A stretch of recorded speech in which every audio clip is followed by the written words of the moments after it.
Oh, yeah. The whole story about the pirates turned out to be one big trick. Of course, we emerged from the whole thorny situation with dignity. But from now on, we should keep an eye out and not be taken in by such simple tricks. Yeah. Yeah. Yeah.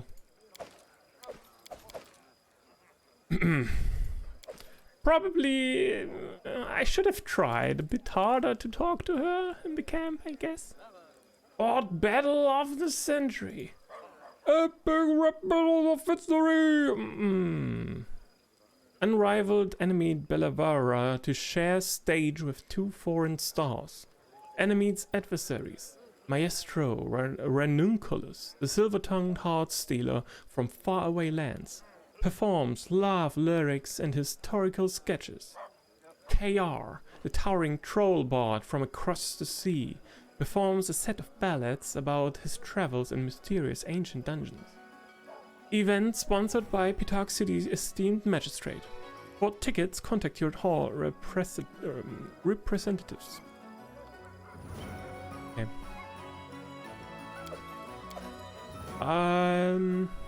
A masterwork, yeah, we take it. We're taking this. That was a regular bow, crossbow. Alright. What about this cookery? Oh, I don't have knock in my party, of course. Swift injustice. Sacrifice. Additional 2 damage to helpless targets.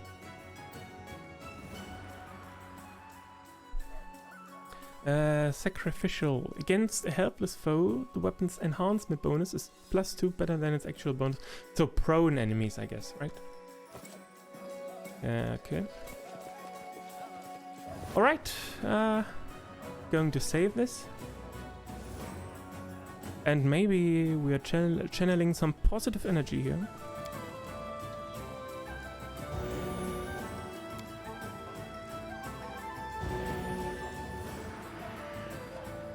Oh, wait.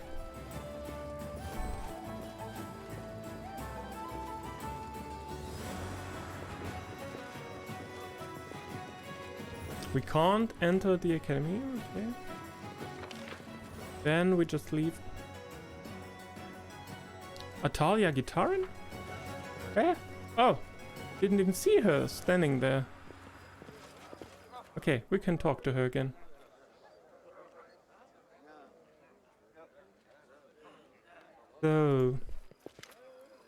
So you've come to give your crown to Irovetti after all. Don't you worry, His Highness will take good care of your lands. Lindsay steps forward with triumphant smile on her face. Headmaster Gitarin, have you read the book? You know, the book about the academy, Pitax, Irovetti and so on? An amusing little work, wouldn't you say? I am a lawful subject of His Highness Irovetti. Do you think I would read a book that was forbidden by his personal order? As far as I know, this book consists of dirty slander and groundless insults against our respected citizens, and direct incitement to riot against our lawful king. I wouldn't touch it even if it weren't forbidden. But anyway, you have no time to discuss books, even such popular ones. You came to see His Highness, did you not? Well then, go and speak with him. Perhaps you'll have time to discuss literature after you finish your business with him. Ha! We'll talk. Don't you worry, we have something to say to him. Who are you? We have already talked to her. What do you mean? Atalia Gitarin, head of the Pitax Academy of Grand Arts. His Highness has given me and doesn't like me chance to do what we love. Irovetti is a dirtbag, and you know it. Aren't you disgusted to work for him? I would lie if I told you I've never had to compromise my conscience. But the good he does for the city and my students is incomparably greater than the harm. Irovetti is no role model, but he created the academy. And in merely doing that, he's atoned for a great many of his wrongdoings. And I, as head of the academy, have a chance to further diminish the evil he does. Ha! Bootlicker. I'm going to get some drink. Be right back. Alright. Lawful. Ah! If you knew what I know about Irovetti's business, you wouldn't be serving him. Really? And what do you know?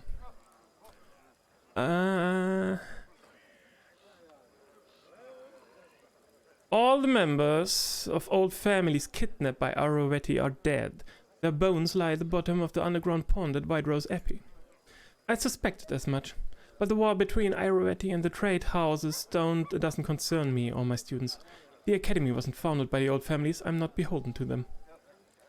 Irovetti brought the whole army of bards to Little Town and used them to crush his enemies. So that's where all my best students are. This means he created the academy not for the love of the arts, but to train a new branch of the military. What an outrage! What you've told me is troubling, but it's between me, His Highness, and my own conscience. You won't persuade me to betray my patron. This conversation is over. I'm off. Spineless bitch. Okay. Enemy Bellavara. Enemy Bellavara, the most celebrated of all Pitax and bards, approaches you with a sweet smile. Just listen to her, how loyal she is to her protector, how much she and her students owe to him. It's disgusting to hear this spineless creature crawling to her master. You seem to really hate Irovetti. Why is that?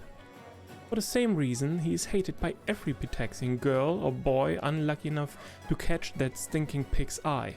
He doesn't take no for an answer. The whole city is his personal harem. When he failed to seduce me, he tried to buy me. And when he failed to buy me, he tried taking me by force. When he failed at that too, he tried to pull a spell on me using a strange artifact. Praise Callistia, the magic didn't work, but I swear by the goddess what I wouldn't give to have my revenge. For myself and for countless others less fortunate. What artifact? I don't know. It was like a piece of driftwood or perhaps a wooden sword. I really don't want to talk about it, forgive me. But in a nutshell, the pig invited me to another romantic dinner, snuck up on me from behind and poked me in the back with his stick. I don't know what he expected, but it didn't work. I immediately realized he was trying to put a spell on me and I was consumed by such rage as I've never felt in my whole life. I'm ashamed to recall the scene I made. I screamed, flipped over the tables, splashed him with wine. You know what? I'm not ashamed at all. The look of his unshaven snout dripping wine. It's my only pleasant memory of the whole evening. What do you want from me? I have a business proposal for you. I have influence in Pitax. If I rouse the students of the academy to rebel against Irovetti, no one will listen to that old hag Atalia. It's a few hundred healthy boys and girls, many of whom wield magic. Trust me, you'd prefer them fighting for you, not against you. And in return? In return, I ask that you keep the academy open after you win the crown and make me its new headmaster. Deal? Ikun's piercing eyes never leave the bard. Wearing colorful feathers and singing sweet songs doesn't change a cobra's nature. Don't listen to that song. Don't let her infatuate you. Until now you served Irovetti loyally, working against me just like Italia. Why should I trust you now? There's no such thing as loyalty. I should know. After all, it was us bards who invented it. It's a fairy tale that rulers tell naive fools to make them work for free and die for someone else's interests, all with happy smiles on their faces. True. The deal I'm proposing puts me out on a limb, not you. I rarely make such an offer. To do a job in advance without any guarantee on your part, aside your word of course.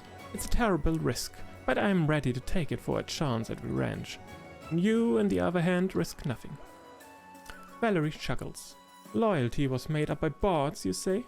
I suppose those with the gift of weaving words often think themselves the masters of hearts. But if they knew the true dangers of battle and the true price of loyalty and camaraderie, they would not sing of their power so confidently. Deal. Help me rouse the bards to rebel against Irovetti and I'll make you the Academy's new headmaster. You won't regret it. We shall meet you in front of the palace, and now I must speak with the students. In due time. And after you have helped me seize the ground, I will execute you as headmaster of the academy. Okay. Leave!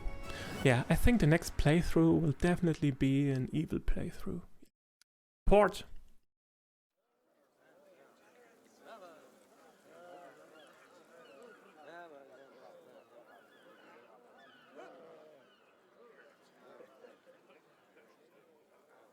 Merchant. You don't happen to have a bag of holding? The Path of Splendid... What about this Path of Splendid Glory? I already found 5 copies of it.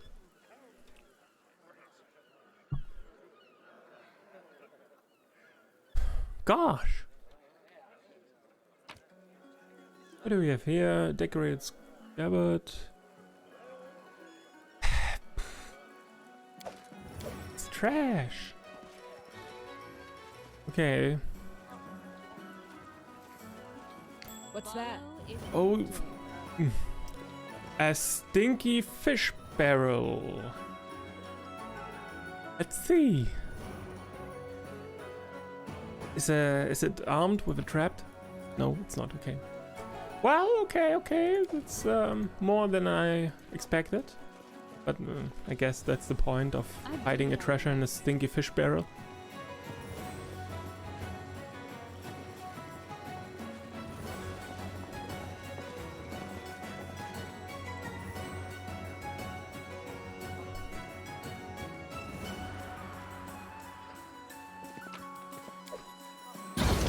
God, you guys suck at detecting traps here in Pitax. Holy shit.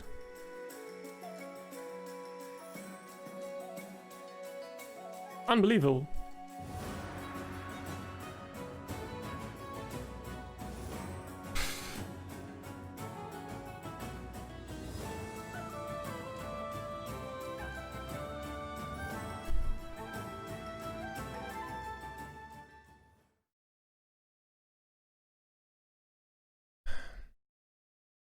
Installed in an SSD, by the way. Okay. This is not trapped, right? Okay. Nice one.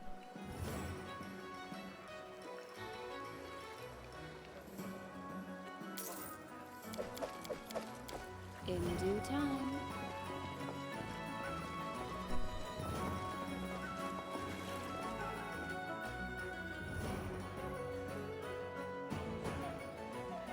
And whatever happened here to these line breaks, I don't know. I don't know what happens with this game. I guess... So the more we move on in the game, the more buggy it seems to get. So I kinda expect it to implode as soon as the end credits roll. It's just going to shut down, crash the desktop and delete itself. So we are going to inspire confidence with Lindsay, and then yeah, no one is seeing it. No one is seeing it. Okay. In that case, Lindsay, you can do it.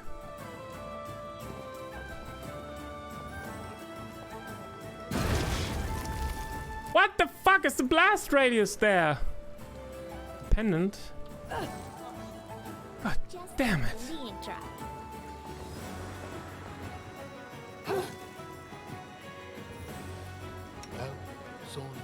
Permanent? What?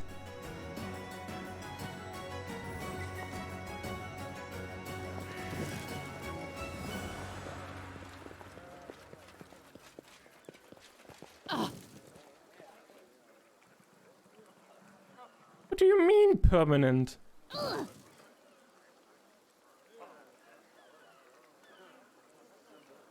How do I make a reflex save? How do I make it, how do I extinguish it?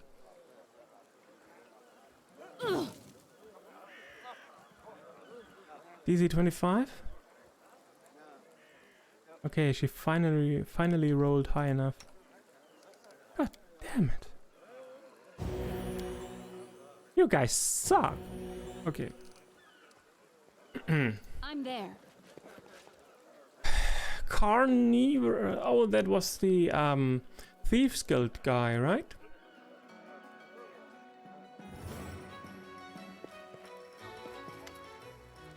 The gnome dim's reddish eyes are anxiously scanning the faces of passers-by. Noticing you, he draws his dagger. You? I don't know you. Don't come any closer. I have no business with you. Get away or I'll cut you. I'm leaving. Good! And don't come back. Maybe I should kill him.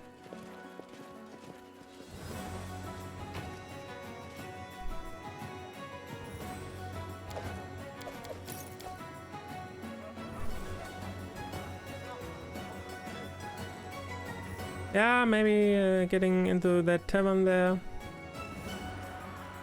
So after we're done saving. First mate Weller, a dark-haired, middle-aged man with a sailor's gait, trimmed beard, and a grumpy face is blocking away. Ma'am, my name is Weller, and it's my honor to serve as first mate aboard the pirate ship called the Prestigious. I'd like to ask you for a favor.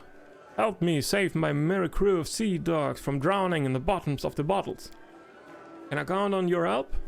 Without you, my crew will drown in drunkenness and decadence. What's he babbling about? I thought pirates were tough fighters. You know, feisty guys on ships. These are just drunks and rattlebrains.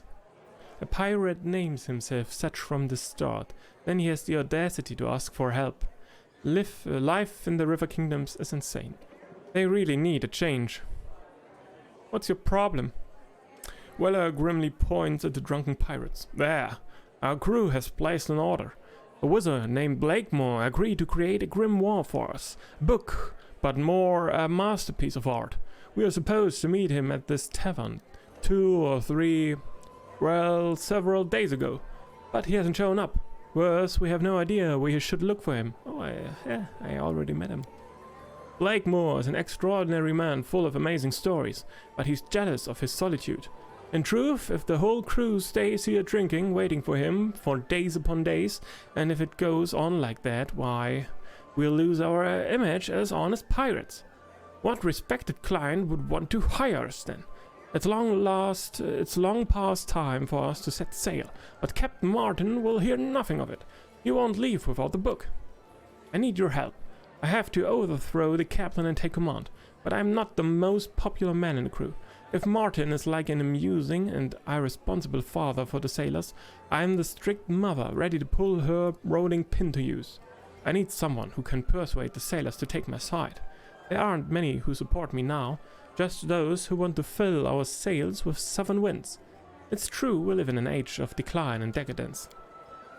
I'd wager you're curious what you'll stand to gain. I'll answer you. Robbing raids are a thing of the past for this ship and her crew. We'll dedicate ourselves to trading elite art pieces. This is a highly profitable business, and that's just as true for anyone drawing taxes from our vessel. If you help me, then after I become captain, I'll pursue this business under your banner. But this will only work if I'm captain. I can't speak for Martin. He's always preferred robbery over honest trade. And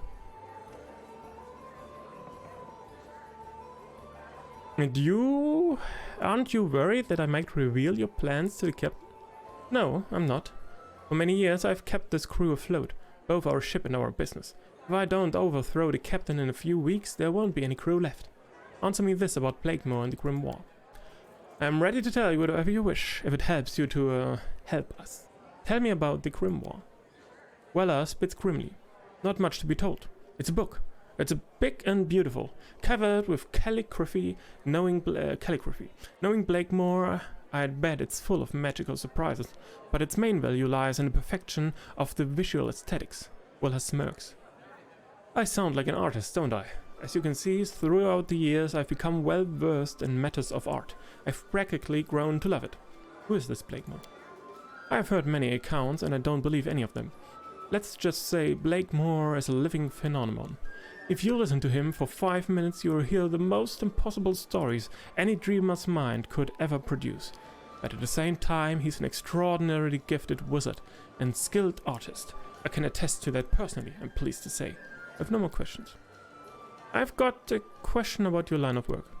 What exactly would you like to know? Tell me about your ship, the Prestigious.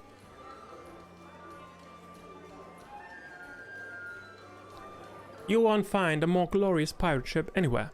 We are not some pathetic bandits who attack fishermen and cargo ships full of cabbages. The Prestigious chases only art. Pieces of art, I mean. I was never a big admirer of art, but when I learned how much the nobles are willing to pay for it, their aesthetics and beauty just overwhelmed me. Usually, we've been selling most of our loot to the King Aravetti. Speaking of which, Blakemore's Grimoire was commissioned by Aravetti too. How did you become a pirate? It's a long story. Once I was a yeoman in Rustland, but when all those things happened with House Rogavia, I raised anchor and took off in an instant. I could feel upheaval coming, just like I can feel the wind shift northwest at midnight. Back in Deadbridge, I met Captain Martin, who was recruiting a new crew. The crew soon grew to believe that it was my responsibility to arrange things. To manage everything. The captain is good at strategic planning, but he is not so skilled in questions of discipline. On the Prestigious, I listen to the captain and the crew listens to me. But it only works so as long as I don't contradict Martin. So let's leave that for now. We'll talk later. Can't I just give him the Grimoire then?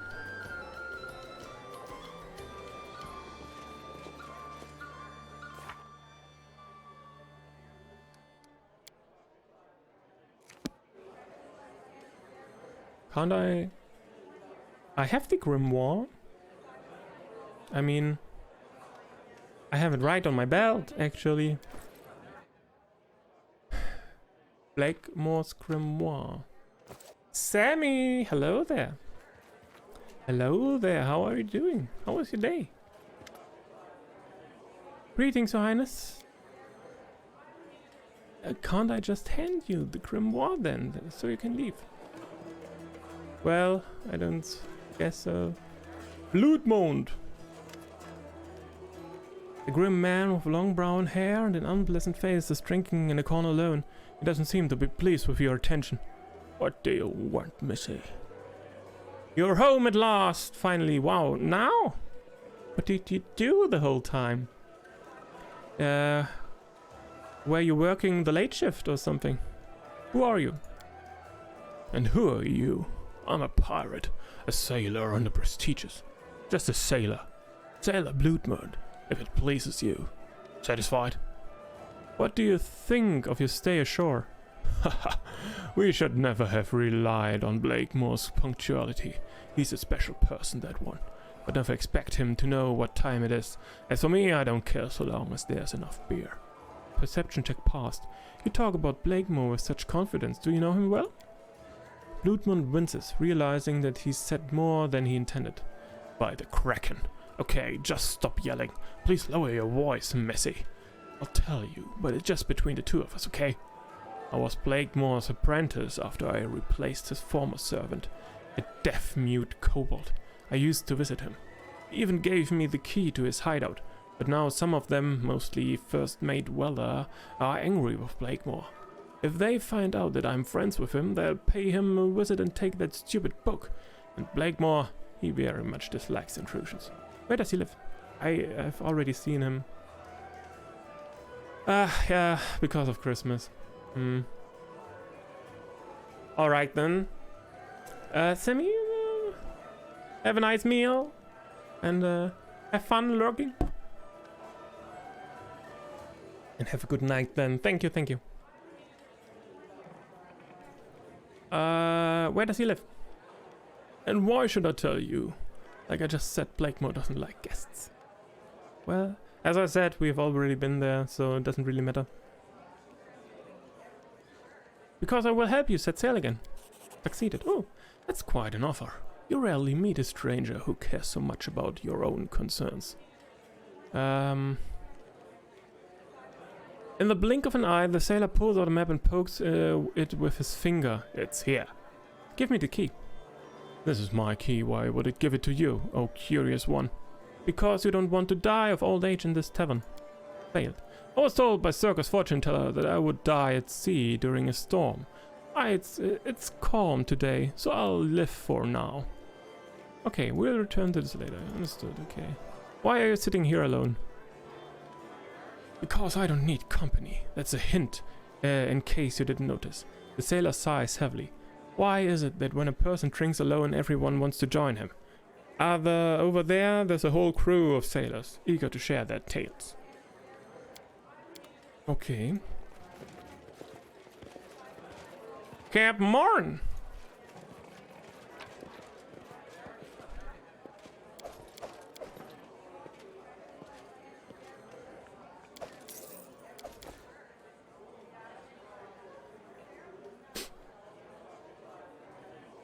Okay, let's talk to him. A tall, confident man stands before you wearing a fancy hat and a charming smile. Ah, visitors, and whom do I have the pleasure of addressing? My name is Captain Martin. There have been so few new faces in the tavern recently, for some reason. Can I be of any use to you?